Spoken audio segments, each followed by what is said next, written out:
السلام عليكم ورحمة الله وبركاته. والله جانا كان كحر وان السلام ميل كستو جوجتان.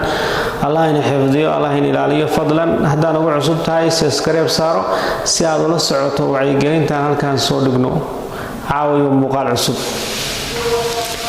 وحيالها والشرع وكجه هرتجي السنة ده وحكم ده إلا ممنوعي ولا حرمي ولا ديدي جبر أجنبية إجمادات oo isha lala sii raaco gabadhaasu ama ha noqoto mid guri joogta ama ha noqoto mid suuq mareysa ama ha noqoto mid television ka muuqata waxay doonto ha noqotee waa mamnuuc.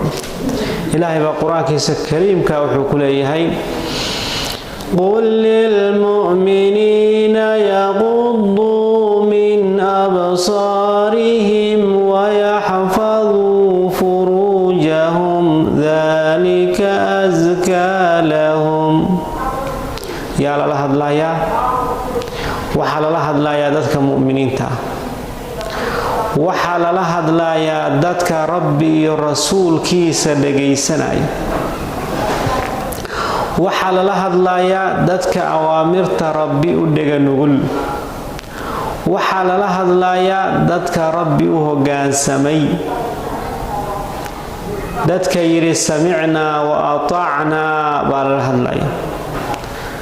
wuxuu rabbi leeyahay subxaanahu wa tacaala qul suubane waxaa ku dhehdaa lilmu'miniina dadka mu'miniinta oo rabbi iyo rasuulkiisa rumaysan oo qabri iyo qiyaamo iyo bacthi iyo nushuur iyo isu soo saarid iyo xisaabtamid rumaysan waxaa ku dhehdaa yaquddu min absaarihim yacni indhihiina laaba ha laabeen indhahooda furuujtoodana ha xifdiyeen. u fiirso waxaa la hormariyey indhaha in la laabo waa yeelka koowaad oo xumaanta horseeda waa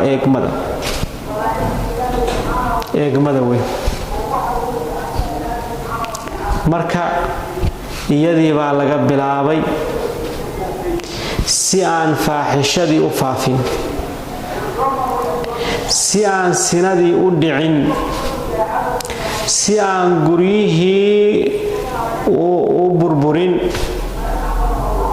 si aan nasabkii u lumin.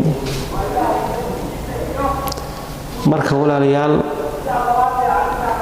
eegmadu xaraam wey.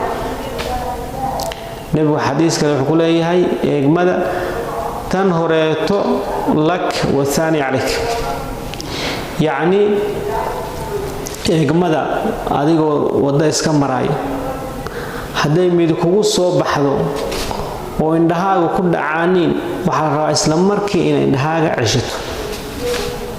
haddaad ku celiso oo tiraahdo acuudu billaahi walbalaayadan maxay ahayd waa lagu qoray. marka hore indhahaaga waa inay ku xifdiyeen. waxaasoo dhan waxaa lala dagaalamayaa inaan zinada ummadda ay ku faafin. walaalayaal intaasaan rabaa insha Allah caawa inaan ku soo koobo ilaa xalqatul qaadima biidn illaahi tacaala sii sheergaray oo sii faafiyo walaalihiin gaarsiiya addaalo cala alkhayr ka faacilih. wa sala allahu calaa nabiyina muxamed wacala aalihi wa saxbihi wasalam.